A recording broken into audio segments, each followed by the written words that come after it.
Hey guys, it's Vanessa and I am here to show you an easy peasy recipe that you can pull together in no time flat. It is Zesty ravioli skillet, but we're actually not going to have any zest in it tonight. So let me just get started and show you just how easy it is to pull this together. I have the non-stick stainless skillet heating up. I just put a little bit of oil in, and because I don't have any fresh garlic, I just have to show you, if you don't know how to pick out fresh garlic at the store, this is not what it should look like.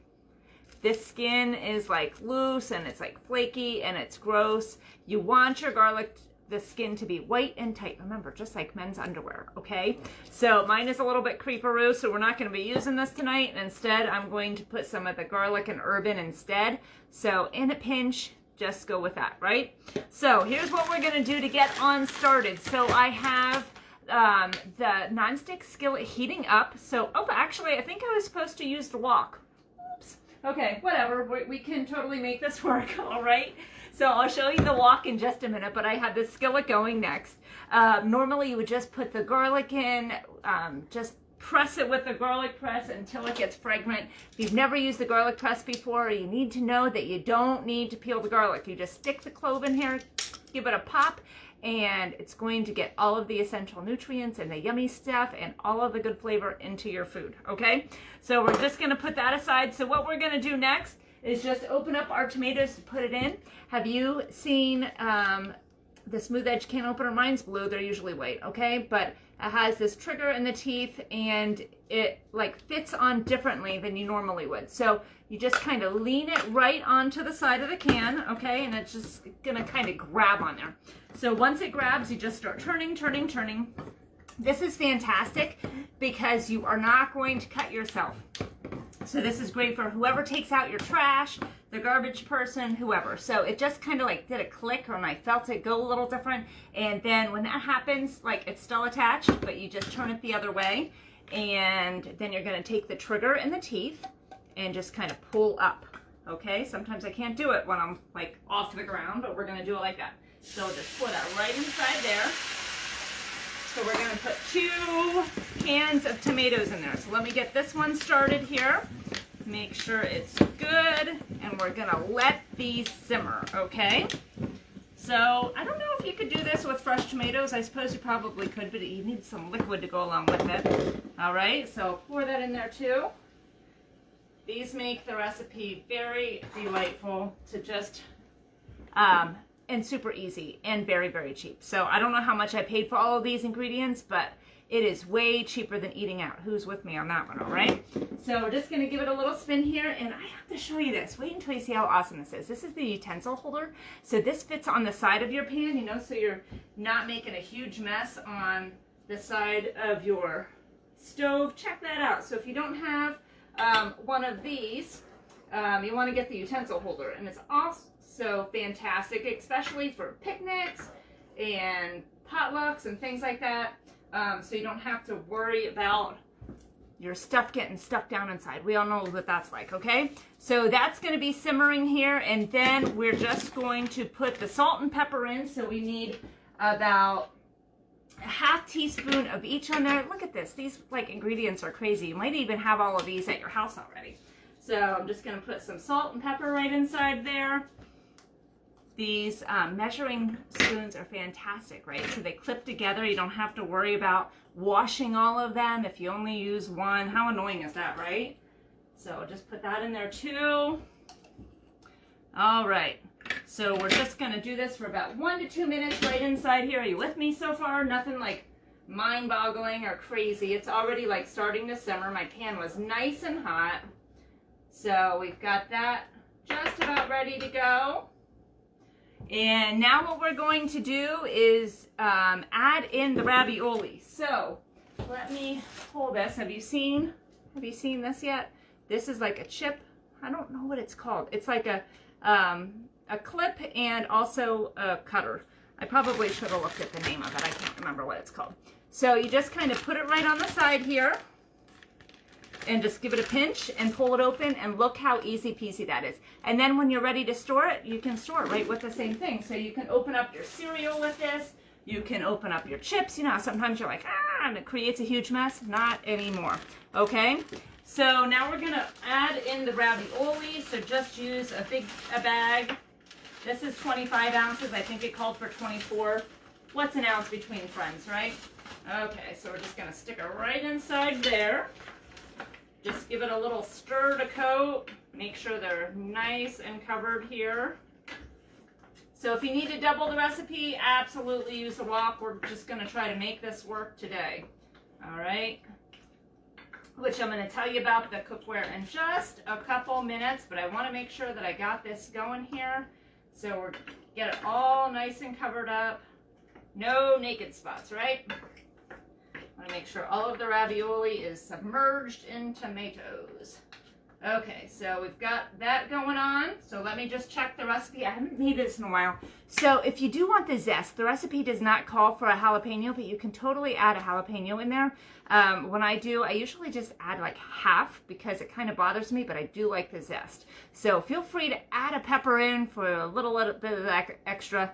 Honestly, I don't think there's anything else in here that would consider it zesty, so I don't know. All right, so we have that in here. We're gonna cook it for just about 4 minutes or until the ravioli is tender. So let me just put my timer on here because sometimes I just forget what I'm doing. But let me tell you about the cookware, okay? So while our ravioli is getting tender, so this is the nonstick wok I probably should have used that the recipe calls for, but whatever, right? So let me tell you some fantastic things about this. So it has this, I don't know, design that's on the inside. So this has all of the benefits of stainless and of nonstick all in one pan. So if you're like me and you think about stainless, you're like, oh my word, the first things that come to my mind, what you need to be able to do or have is attention and skill, and I don't have either of those, okay? So when these came out, I'm like, oh my gosh, I have to learn to cook in stainless. This makes it easy, even for people like me, okay? So you don't have to have attention or skill or a lot of butter or oil or any of that other stuff, okay? So you can really just crack an egg in here after it's heated up and it will peel off. You don't need to worry about any of that sticking and crazy other stuff going on, right? So these work on induction top because of the magnet. It's going to work. So if you bought a stove and you're like, oh my word, I don't even know what I'm supposed to do now, don't even need to worry about it, okay? So it's going to work for that. It works on the stove top, also goes in the oven, and it's dishwasher safe. Get the heck out. But it's super duper easy to clean, so you don't even need to worry about that, okay? So you're gonna get all of those delicious things, so feel free to sear your meats in here. You're gonna get all of the fond, those little black specks of awesomeness that you can make gravies and other things and make your food super delicious with, right? So this is the wok. We also have the skillet, and it comes in a 10-inch. A 12-inch that I've got this going on, and we also have a smaller one that is great for eggs or if you're just cooking for singles, okay? So I have to show you that, but honestly I was teetering a little bit on using our non-stick today. I love our non-stick set too, and guys, really just get a couple pieces of each of the sets because you kind of like to switch it up a little bit when you're cooking, right? So this is our non-stick set. This is the 12-inch too. I love, love, love these because the handle comes off. So if you've got a teeny weeny kitchen like I do and storage is at a premium, this is fantastic because they nest, you can hang them, they go in the oven, of course, with the handle, but the nesting and the storage is totally one of my absolute favorite things. These things clean up so crazy. Like you just wipe it out and it comes out. So even if we're like baking on this tomato sauce, it's not gonna be a problem to clean, okay? So love, love, love these. You always hear me talking about the 8-inch non-stick pan. It goes in the air fryer. My favorite absolute thing, okay? So I've got about a minute left on this. Let me give this a stir. Okay, are you with me so far? Super easy to make this recipe. So this is actually feeling pretty tender, so let me see what the next step is. I have not made this in a while, so I have to make sure that I'm looking at the directions. What do we have here? Okay, so now we need to stir in some cream. So I've got about a 1/3 cup of heavy whipping cream. Have you seen these little things? These are like the best thing ever. This is the Easy Read measuring cup. You don't have to be eye level with the counter, and if you can see that, you can actually see the measurements from wherever you're at, unless you have bad eyes, okay? So we're just gonna pour this right inside there. All right, and then I think I need to give it a stir. Let me stir this for just about a minute. Let me turn off the timer here. I am actually paying attention. You just never know how this is going to go. Okay, so we'll give this a stir right inside there. Okay, I think that I was supposed to add cheese at some point. Let me just double check here. Nope. Okay, so once I've got this stirred right inside here, now we're going to get some spinach out. So spinach is fantastic for you, and sometimes if you have picky eaters in your home, they're not going to be wanting to eat that, right? But I love to get spinach. It is called for the baby spinach. The grocery store didn't have any of that, so I got the big ones. I trimmed the stems because they were kind of big and fat, and I've got a lot left over. So of course with your extra spinach, you can use it in salads, you can use it in other recipes if you're doubling it. But what I like to do is I like to actually put this into a container and freeze it. So when I'm making a smoothie or something in the morning, I can just totally grab a handful of this out, just break it. It doesn't matter what it looks like if it's been in the freezer. I just throw it in my smoothie and it gives me some extra nutrients in my food, in my drink. That's what I'm trying to say. So I love spinach, gives you all that extra power. Do you watch Popeye? I'm telling you. Okay, so so we've got this ready to go. Let me put about 4 cups of spinach right inside here. All right, so we've got this. I'm going to put the lid on here. If I can find where I put it, let me see here. Okay, so we're just going to put that on there and let the spinach start to wilt for, it'll take like maybe about 2 minutes, and then we're going to top it with cheese. Okay, so I know you're gonna be like mortified that I'm doing this. I bought shredded mozzarella cheese. You know, I always love to shred my own cheese, and it's really the better option, but sometimes it's just easier to go this route. But never, ever, ever, ever, ever, can I put enough nevers on the end, get the Parmesan shaker stuff. There's like bad things in there, like cellulose. Is that the right? Yeah. Cellulose and sawdust and like things that make it not stick together. You don't want any of those things. Plus, when you buy it by the block and you shred it yourself, it's usually cheaper and you're going to get more flavor, and of course it's going to melt better in your food. Okay, but one of my cardinal rules with cheese is you measure cheese, chocolate, garlic, and I think there was one other one, I can't remember what it was, with your heart. So we're not going to be measuring that out, but if we were, I think we would use 5 ounces. How many is in here? I don't know. I'm just going to put a few handfuls and just pour it right inside there. Okay, so let me just check this and see if it's wilty here. We're going to remove it from the heat once it's done.